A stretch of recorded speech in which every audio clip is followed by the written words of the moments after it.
As a confidant and coach to business leaders, I know a lot of people who are rich and miserable, and those on the opposite side of the spectrum.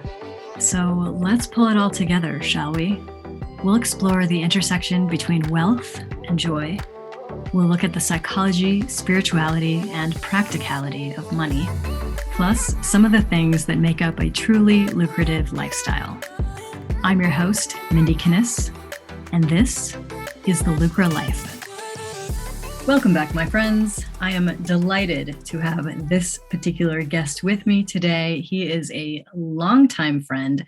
And I know in this industry, you say everybody's your friend, but he's legitimately a friend. He was at my engagement. He was at my wedding. We ran into each other again just recently. I am so excited to really continue catching up. Paul Hoffman, welcome to the show.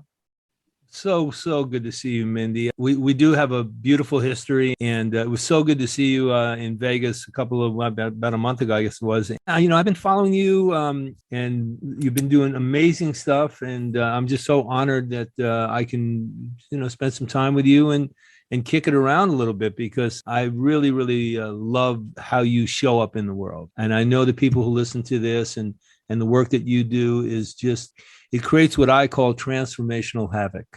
Okay. Yes, let's talk more about that. And really, I want to, throw this onto you. This is not about me. So thank you. Let's talk about you. Okay. So you are a whole lot of things. You've got lots of different talents. I wonder if we could kind of begin with a bit of your journey. If you could tell me maybe just the broad brushstrokes of your entrepreneurial path, because there's a lot of cool stuff that has happened in that. Yeah, so my entrepreneurial journey started, actually, I learned a lot about entrepreneurship and business and systems and organization and so forth. When I was in my 20s, I was the tour manager for a band called Pink Floyd. Wait, I didn't know that. Yeah. This is what's so fun about podcasts with my friends. I'm like, I learn new stuff all the time.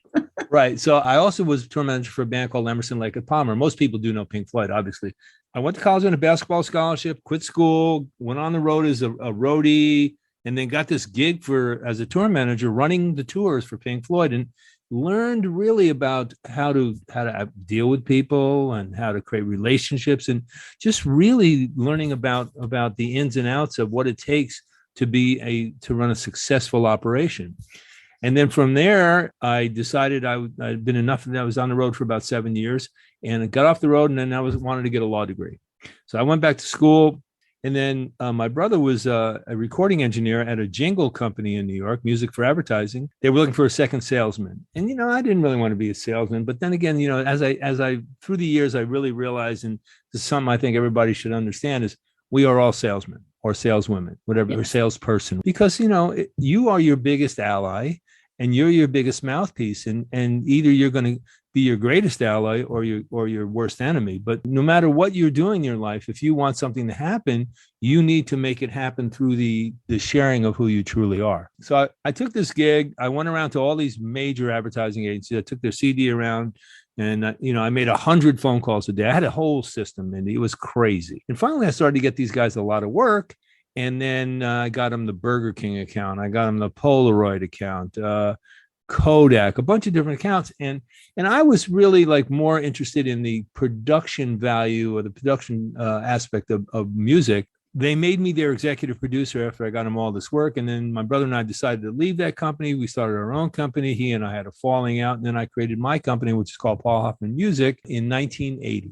And the first big account that I had was "Have You Driven a Ford Lately?" which is what I wrote. That's the first one I wrote. That's the biggest jingle I've ever written. So I ran this multi-million-dollar jingle company and had employees and all the stuff that goes along with it. Again, I learned very much about how to run a business from a standpoint of the systems, the organizations, the cost effectiveness, and the whole nine yards. Because I was so successful in that world, I ended up falling prey, and I like to embellish it a little bit, to a cocaine addiction. Let's just call it what it was. So I ended up spending about $2,500 a week on cocaine for about 10 years. I was making a lot of money. And then finally, it was a lot of fun. It was a lot of fun. And then finally, November 14th, 1988, my addiction got to me. And my phone stopped ringing because nobody wanted to work with me because I was really impossible to work with. And that was another really good thing about my entrepreneur journey, because I really realized that, how you treat people is how they're going to treat you. Mm-hmm. And so I was can I curse? Yes, please.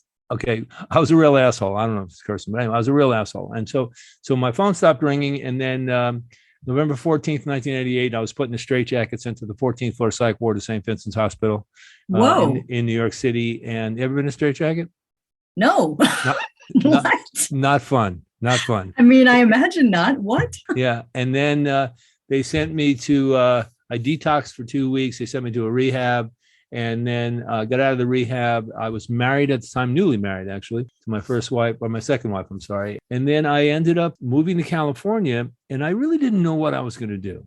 I'd been in the jingle business. I'm a self-taught musician, so I play enough to be dangerous. I'm a really good composer, producer. I wasn't sure what I was going to do. I was just happy to be alive. And then I ended up moving to California because that's where my wife's parents were.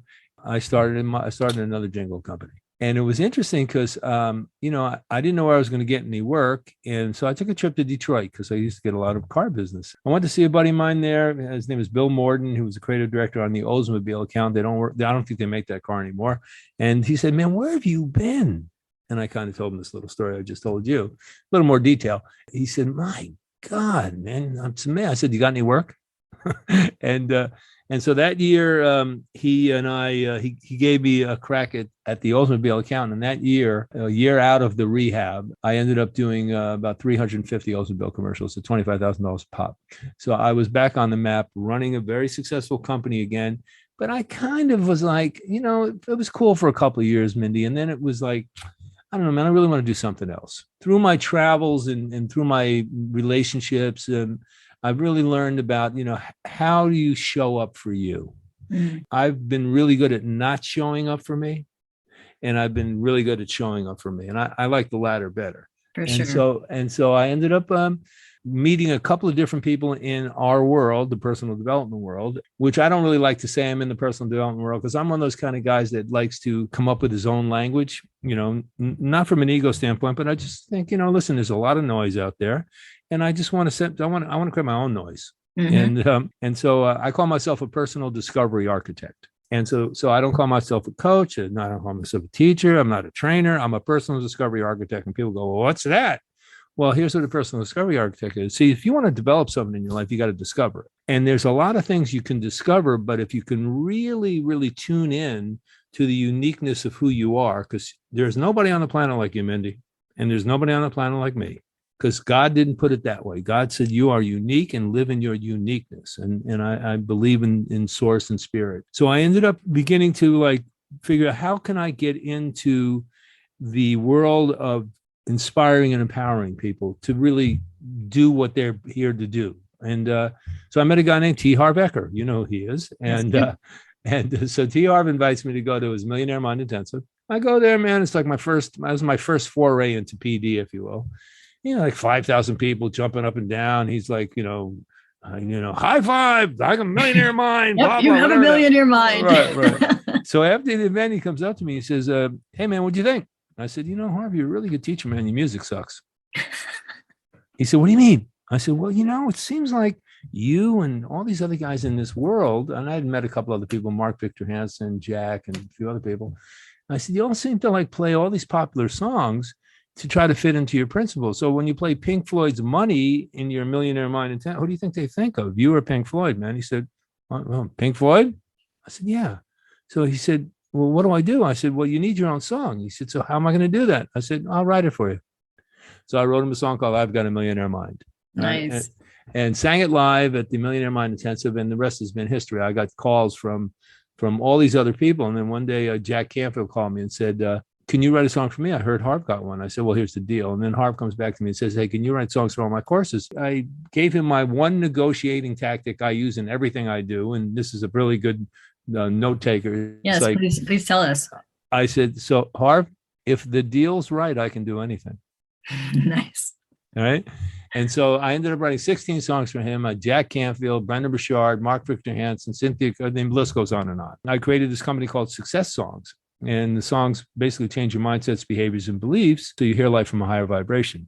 Now, I didn't know squat about digital or internet marketing, funnels and whatever, all that stuff, I didn't have a list. I didn't have, any of that stuff. And so finally I ended up creating, I think back then I used one shopping cart and I created this company, Success Songs. And then I called Harv one day and I said, Harv, I really appreciate, your belief in me and all that stuff, but I really want to get on stage to start talking. He said, well, what are you going to talk about? I said, well, I've learned through my own journey that if you don't have a ritual and you don't have good habits, then you're never going to have what I used to call mindsets, and I call them now mind states because of my own language, right? So I got into wanting to talk about rituals, habits, and mind states. And he said, okay. So he booked me on one of his programs. I think it was called Never Work Again, which was kind of funny too, because Never Work Again was one of those programs where, you'd sell your product, but you still got to work. Yes. You got I don't know anyone that works for. You got to at least open the box, you know what I mean? And set it up. So anyway, so it was really successful. We did really well. And then I ended up starting to speak at other people's stages. And then I started to create my own courses. And then I developed this platform, which was, I've always been into Michelangelo and the great artists and what it takes to do that and the mind state that you need to be in and the persistence and the habit and the ritual of being able to create works of art and masterpieces. So I created this platform called Sculpting Your Life, which is what my platform is now. And again, the metaphor is when Michelangelo looked at the block of granite, which was flawed, cracked, discolored. Nobody wanted, just like human beings, flawed, cracked, and discolored, But he said, I'll take it. So because he saw David, and all he did was take everything in the way, out of the way, and there's David. So I've realized through the years, based on my own experiences, that the biggest obstacle to my success is me. Oh, 100. I mean, that's all of us. Right. And so once you learn how to get out of your own way, then you get to sculpt the masterpiece known as you. So let's talk about some ways in which you do that. Like, let's get down into the nitty gritty here, because I know that a lot of people talk kind of in overarching themes on podcasts. And I'm always like, okay, give me the details. So I have a 4-part question that is going to give us some insight into you and how you run your life and how you run your business, and potentially can be a great example for those listening. So it is HERB, H-E-R-B, and I'm going to walk you through each one of those parts. So H stands for habits. You already mentioned habits. So I would love to know, what are some of your habits that contribute to the success that you've been able to find?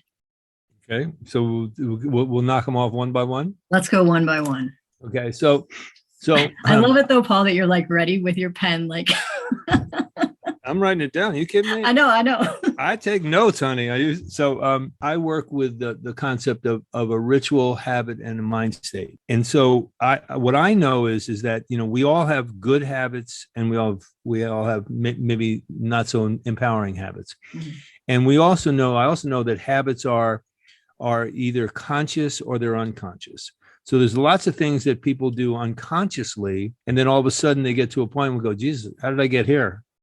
And well, it's because you weren't aware and you weren't mindful of what you were doing. So one of the greatest habits that I practice every day is mindfulness. And I tie my habits to my rituals. So when I get up in the morning, I spend the first hour of my day on me. I don't look at my cell phone. I don't go on my computer, but I sit and I open my eyes and I pray. I don't get out of bed yet. I pray. That's step one in my ritual habit. Second thing I do is I do a gratitude exercise. And so I'm grateful for 3 people every day. And I have do you know Jeff Hayes? Yes. Of course you do. So Jeff and I have been sort of partners on this app called Gratitapp. You can go to Gratitapp, Gratitapp, Gratitapp.com, and download this app for free. We haven't really been able to get that much traction on it because both of us are really busy. But it's kind of the kind of thing where, so I have I have lots of journals, right? And so I could write in this journal, hey man, today, April 21st, whatever date is, geez, I'm so grateful for Mindy, blah blah blah blah, but you'll never see it. Okay, so GratitudeTap gives you the opportunity to open the app, and 3 people will show up because you download your contacts. And if you don't like those 3, swipe 3 more. And not today for that person. Yeah, exactly. So I do a gratitude exercise. And the next thing I do is I get up and I'll drink a really, really beautiful glass of water, high frequency water, because you want to hydrate. And then the next thing I do after that is I play with my animals. Okay, so I have 2 cats. I used to have 2 cats, 2 dogs. So I used to have 3 cats and 2 dogs. I play with my animals because they teach me unconditional love. Yes. And I want to be in a state of love to begin my day. And then after that, what I do is I listen to my 15-minute. I have a brain technology. It's binaural beat, heartbeat, and breathing patterns. It's called Sculptations. And I listen to my 15-minute good morning, great day sculptation, where I'm talking to myself. And I'm talking to myself and talking myself into having a great day. Right. And then from there, I read. So I read sometimes 4 books a day, usually 3. So 365 days to Think and Grow Rich, 365 days, whatever day I'm on, of 7 Habits of Highly Effective People, and a book called The Art of Living by a guy named Epictetus. And then I've got a bunch of other books that I would look at. There's a book I read sometimes called Grace, which is a book by Max Lucado, where he talks about Jesus from a personal development standpoint. So then I read, and then I will finish reading, and then I'll get up. And this is like a little crazy part of my morning. I'll walk around and I'll talk to my plants, and I'll touch them, because they're living beings. Love. It's amazing. And then the last thing I do in my morning ritual is I sit down and I write. And I write this thing every morning called Good Morning, Great Day. I've been writing them for years. I probably got about 1,500 of them now. And I just got a book deal for them. So I'm doing a 365-day book called Good Morning, Great Day. Nice. And so now I'm in the editing process of it. And then after that, it's about an hour. And then I will work out. Okay, so I'll do about a 90-minute workout. I will then juice and make my smoothie.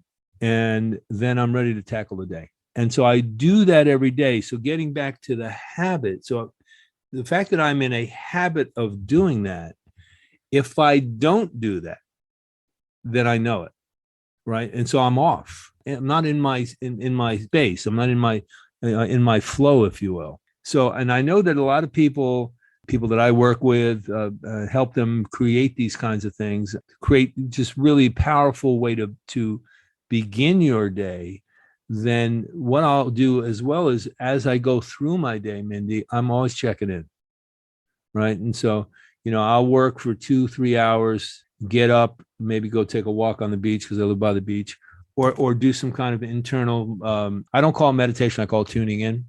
Because again, I create my own language. So, because what's meditation? It's tuning in, right? Mm-hmm. And but during the day, I'm always checking in, man. Because if left to my own devices, and I know this from experience, then I have a really good tendency to be distracted sometimes. And so I have a concept that I've created. It's not rocket science, So most people talk about limiting beliefs.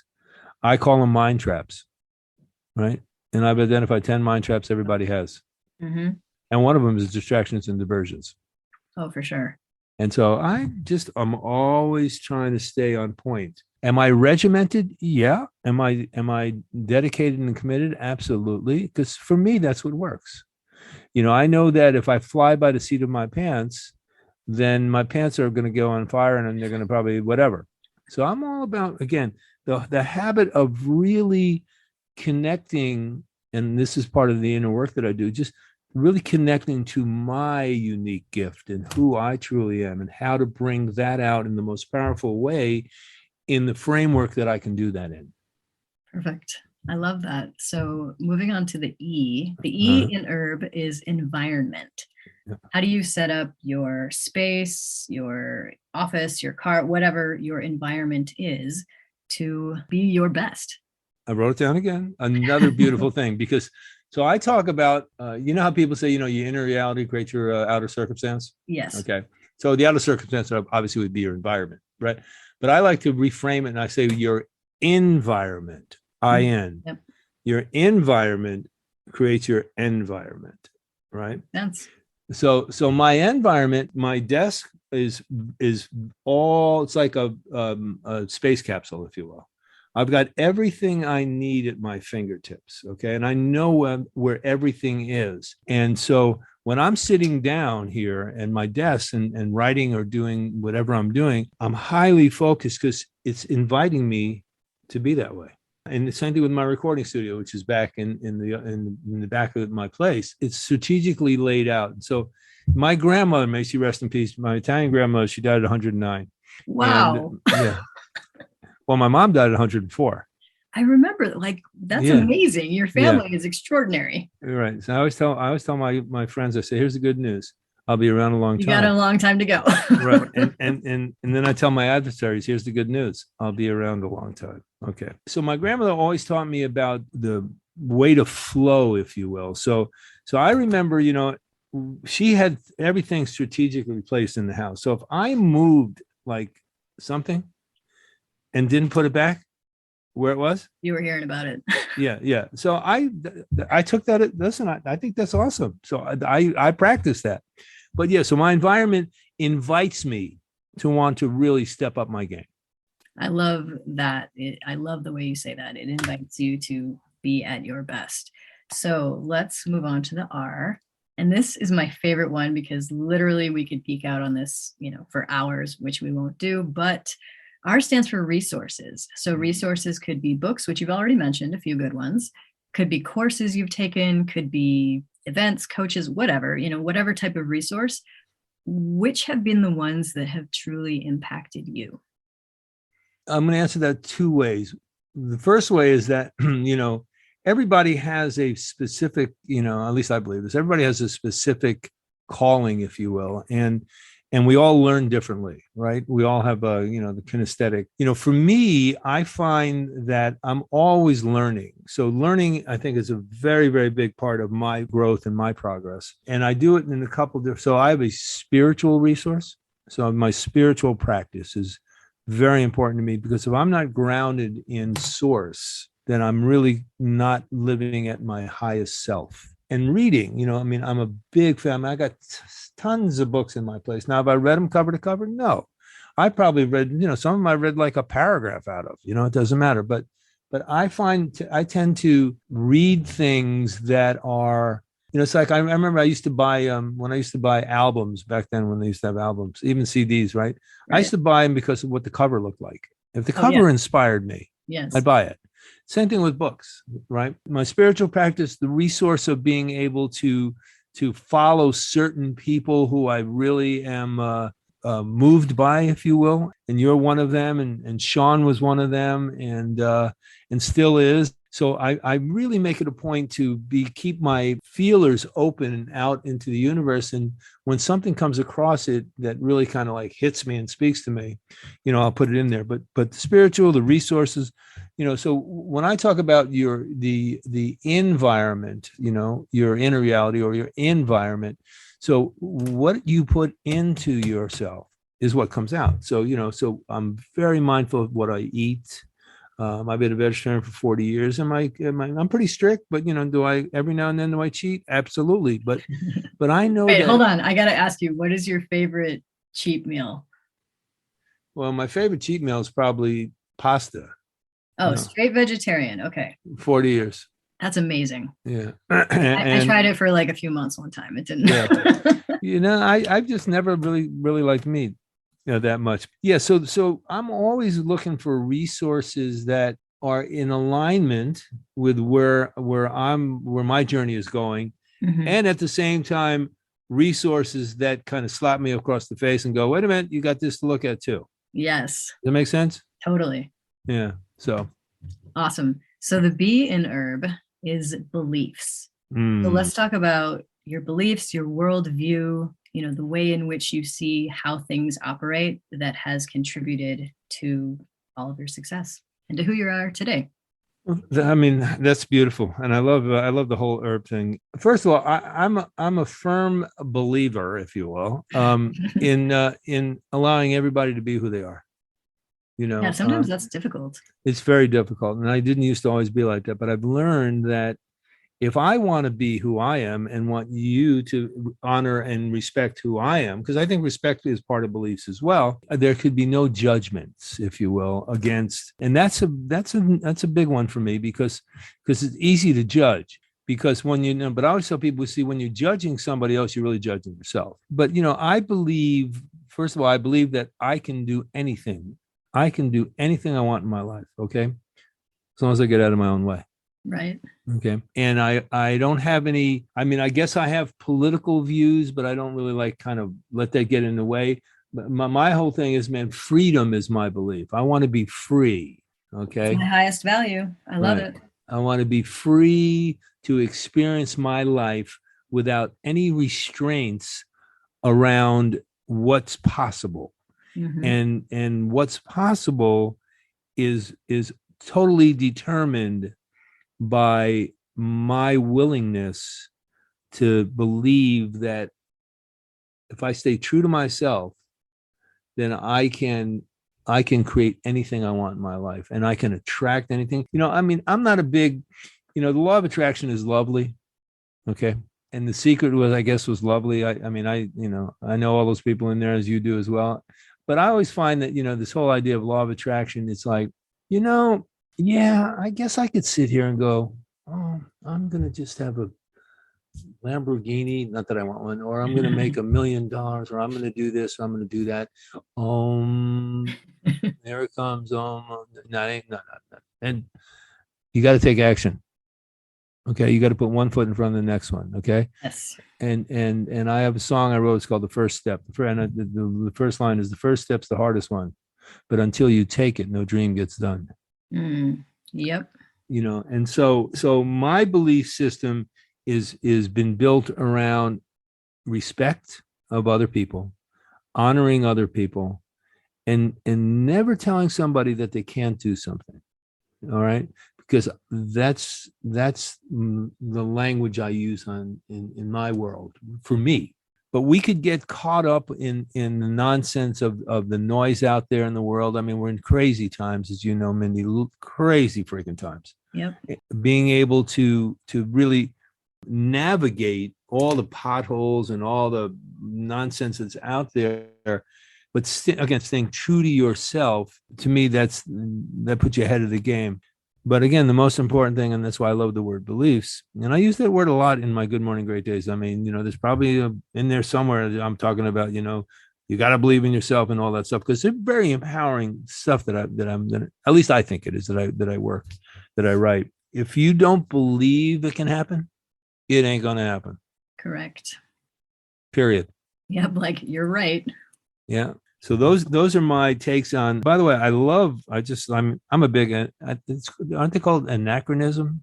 What are they called? Well, acronym? I think an acronym, right? Not an acronym. Acronym. we got it. We figured it out together. Yeah, but I'm a big one for that one too. I love doing those things. I like taking words, and because I think even you can nut it down that way, it becomes much more of a inviting, thought-provoking way to look at life. Okay. Because and I think easier too, to create that little framework. I agree. So how did I do on that?